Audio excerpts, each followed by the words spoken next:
Hello friends, how are you? So I hope you all are doing great. Now, let's continue with labor costing, and we are now to start with the last topic of labor costing. Sir, what is the topic? The last topic is labor turnover ratio. Labor turnover ratio. Now, one or two important things that I wanted to share with you people. First thing, that you people need to subscribe to the channel, because I am seeing that you people are not subscribing to the channel. Guys, please subscribe to the channel, right? Because that is a kind of motivation for us, that you are liking the videos and you are really enjoying it, right? So subscribe the channel and like the video also. Okay.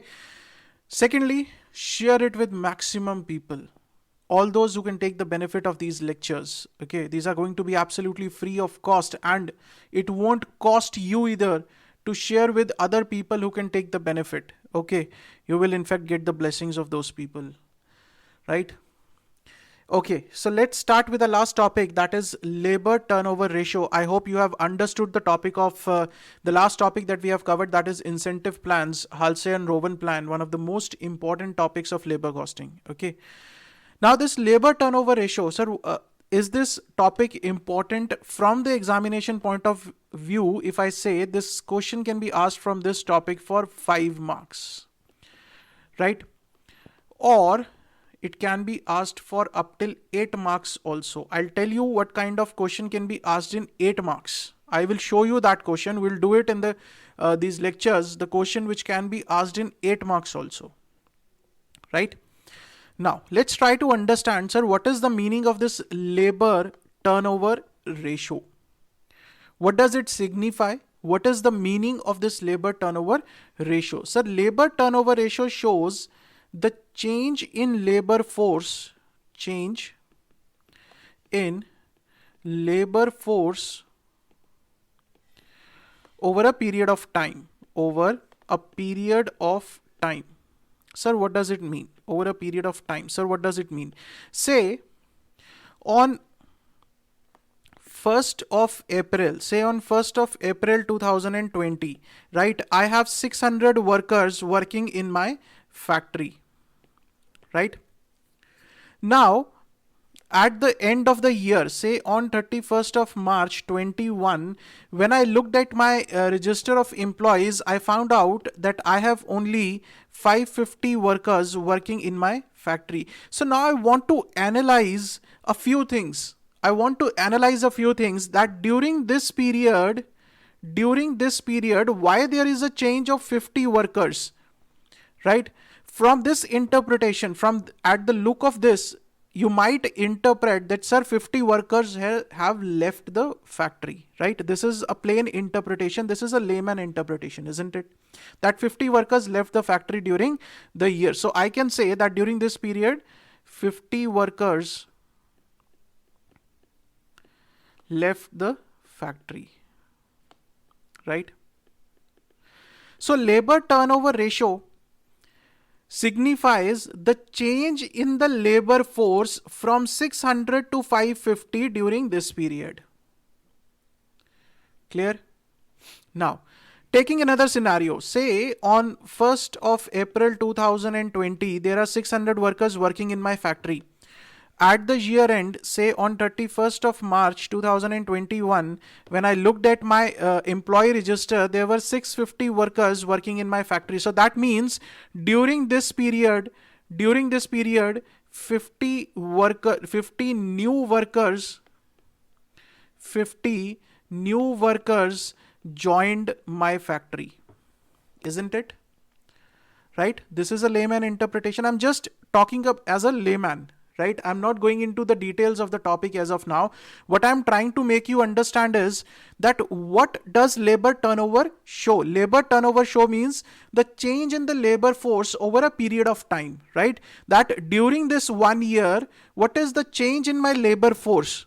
Now, what will happen? Say in the first scenario, the 50 workers left the factory. Now, I'll try to analyze the reasons why these 50 workers left the factory. And what is going to be the impact of these 50 workers leaving my factory? Will my production suffer or not? Right? Will my production suffer or not? Do I need to hire another 50 workers in place of these 50 workers or not? So all these things I need to analyze, and for this analysis I need this labor turnover ratio. In the second case, I'll try to identify, I have hired 50 new workers, right? Was there really a need of these 50 new workers? Because these 50 new workers that have been hired, I will have to pay salary to them. They will not be working free for me. Obviously, sir, I will have to pay salary to this, or the wages to these 50 new workers, right? So I'll try to analyze, was there actually a requirement of these 50 workers? Because it is a cost to me. It will cost, in the form of salary or wages, right? So this is the labor turnover. Now, why it is important? Why are we studying this topic in the chapter of labor costing, right? So I'll come to this, that why are we studying this topic in the chapter of labor costing. Before that, let's discuss about a few terms that will be used in the calculation of labor turnover ratio, right? You need to understand a few terms first. First term is number of separations. Number of separations. Everything is given in the handbooks. So all those who are having the handbooks, no need to write anything, right? You have all the detailed information in my handbooks, right? That is good for you people. No need to write anything. Just try to understand, try to concentrate, and try to understand what I am saying. Okay. Now, what is number of separations? Number of separations simply say people who left the company, right? The people who left the company, that is the number of separations. Like in this scenario, in the first scenario, I can say 50 people left the company, right? So number of separations is 50, right? So number of separations is 50. Clear? So this is the first term, that is number of separations, number of employees who are leaving the company, right? In the handbooks, I have clearly given it, number of employees who left the firm during a specified period. Now, the second term. Second term is number of replacements. Number of replacements. Now, try to understand this very carefully. What is meant by a replacement? Clear? Otherwise, you can commit a mistake in this part. Say, there are two employees. One is A and one is B. Okay, this is A's chair and this is B's chair. A and B are sitting on their chair. Now what happened? A and B had a fight with the company management and they decided to leave the company. Okay, so what happened? This A left, A's chair is empty now. This B left, B's chair is empty now.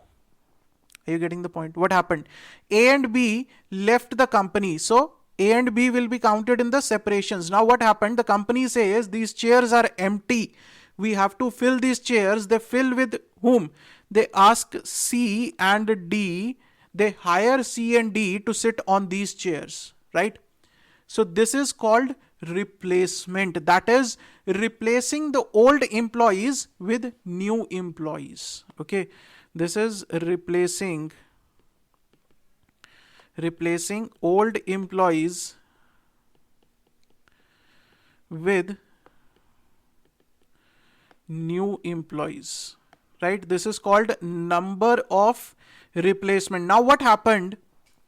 The management decided to hire another person, right? They put up a chair here and they hire this E. Now just tell me, will this E be counted as replacement? I have a very simple question. You have the whole scenario. There were two chairs on which A and B were sitting, right? A and B left the company and their chairs were now occupied by C and D. So C and D are the replacements. That is very much clear, right? Replacing the old employees with the new ones. Now the company decided to hire another person, that is E. So they put up another chair and that chair is assigned to E. Now just tell me, is E a replacement? Is E a replacement? No, sir. Because E has not been hired in place of anyone, right? C and D were hired in place of A and B, but E has not replaced any old employee. He got a new chair, right? He is not sitting on the old chair. He has been assigned a new chair, so he is not a replacement. E is not a replacement. Is that clear? E is not a replacement. Any doubt? Right?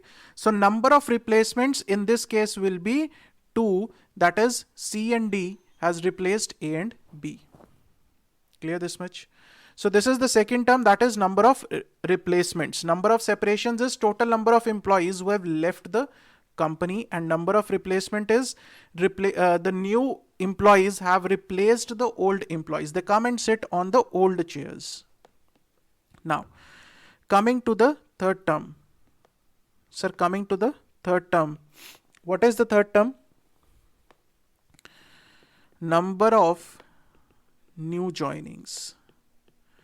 Number of new joinings. Again, let's say this is A's chair and this is B's chair. Now A and B decided to quit the company, right? So these chairs will be empty. These are empty chairs now, right? Now what happened? A is replaced by C and B is replaced by D. So this is what? This is replacement. Now company decided to hire 2 more people, E and F. Right? So these are new chairs. These are new chairs. These are old chairs. So anyone sitting on the old chairs will be a replacement, and anyone sitting on the new chair, that means any employee who is not replacing the existing employee, is a new joining for me. Okay. So this is a new joining. So number of new joinings will be 2 in this case. Are you getting the point? Right?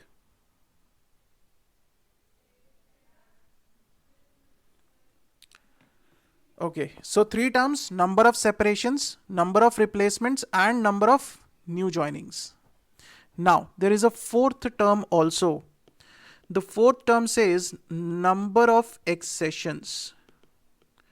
Number of accessions. Sir, what is meant by this? What is meant by number of accessions? What is meant by accession? Sir, accession means total joinings during the period. Total joinings during a period. Right? Sir, what is meant by total joining? Total joining means whether the joining is on replacement,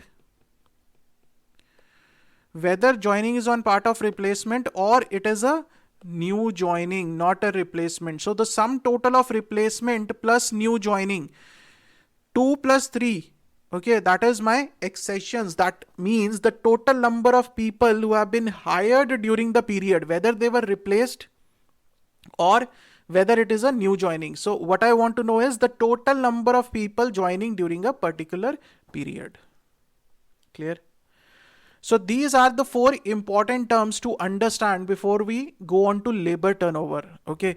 So the basic of labor turnover, I make you understand what is labor turnover: change in the labor force over a period of time. That, right? How many workers left my company? How many workers new joined my company?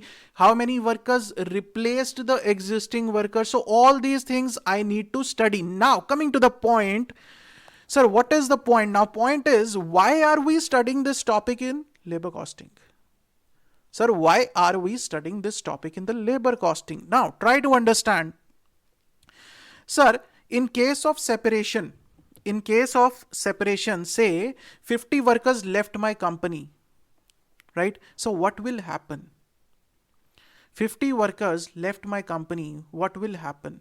Sir, my production will suffer. Why? Because those 50 persons, those 50 workers were engaged in producing one or the other product, right?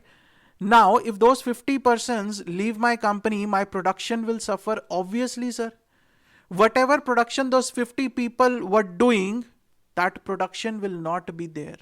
So that suffering will be a cost for me. Obviously, that will be a cost for me. Right? Second scenario.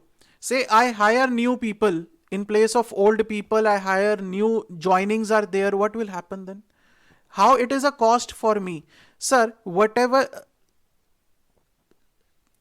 the new people who will be joining my company, I will have to train them for my work, isn't it?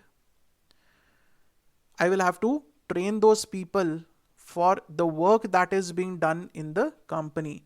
So that means I will be incurring a training cost, isn't it? My training cost will be there, obviously. I will ask some old the old worker or someone I'll hire from outside to train the new people, and I will pay them. Obviously, I will have to pay them. That is my training cost. Right?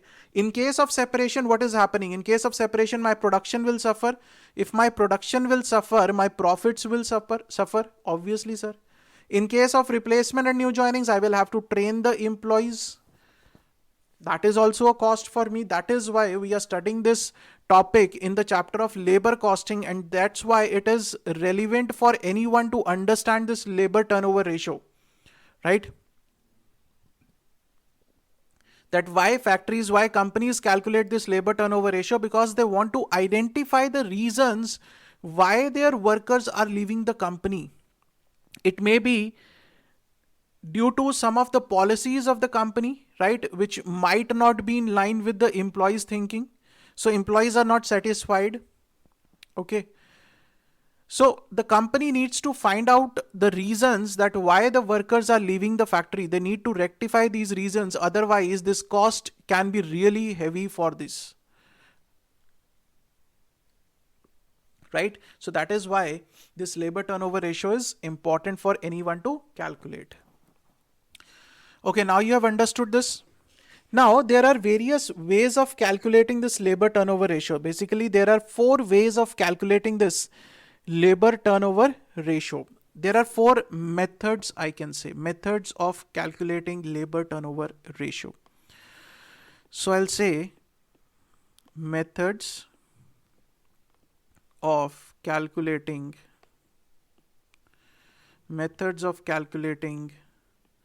labor turnover ratio.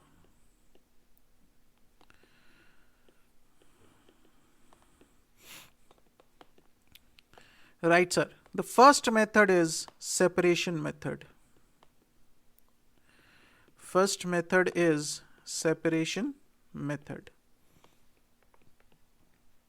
Now, how to calculate labor turnover by separation methods are very simple. Total number of separations, right? That means the total number of people who have left the company during a particular period, and during that particular period, what is the average number of workers on roll? Average number of workers working in your factory multiplied by 100. This will give you the labor turnover. Right? This is by separation method, that how many people left the company, that is number of separations, out of the average workers that were working inside the factory. So what I'm trying to identify here, I say if on an average 600 people are working in the factory, and out of that 600 average people, 50 people during the year left my factory. So what is the percentage of people leaving the factory out of the average number of workers in the factory? So why I'm taking the average number of workers? Because during the whole period, this number of workers is not constant in my factory. Some people are leaving the factory, some are new joining, again some leaving, some new joining. During the whole year, this process goes on. Right? So I cannot accurately take the total number of workers, because during the period, during the different times of the period, there are different number of workers in the factory. So what I do is I take the average number of workers. So how to calculate this average? Sir, how to calculate this average number of workers? Average number of workers is equal to opening number of workers plus closing number of workers divided by 2. Right? So this is the separation method in which I am trying to identify the percentage of people leaving the factory out of the average number of people working during that period. Right? And I have given you the logic why we are taking the average number of workers, because during that whole period, the number of workers keep on changing, right? Today, 3 workers left. Tomorrow, 3 workers more left. Another day, 5 people joined the company. Next day, 2 people left the company. So this number of workers keep on changing every day, every month, every quarter. So we cannot accurately find out the total number of workers who are working. So what we take is we take the average number of workers which were on roll, right? So how to calculate the average number of workers? Opening number of workers plus closing number of workers divided by 2. Simple. Right, so this is the first method of calculating labor turnover ratio. Now coming to the second method. Sir, what is the second method? Second method is replacement method. Second method is replacement method. Okay, so what does the replacement method show? Very simple. Replacement method says number of replacements during the period, number of replacements divided by average number of workers, right, multiplied by 100. Right? Now, what I am trying to identify from this method, that during a particular period, how many people were replaced in place of old people, right, out of my average number of workers who were working in the factory. Sir, how to calculate average? Same way. Sir, the average is going to be calculated in the same way. Clear?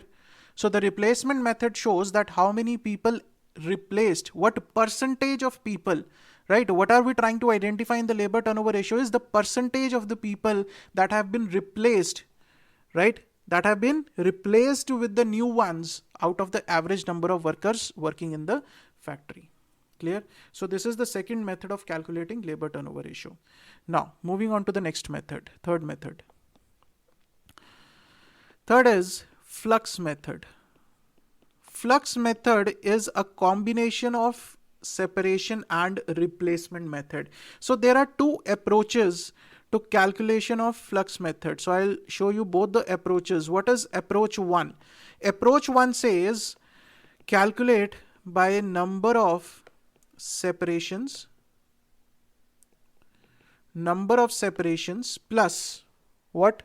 Number of replacements.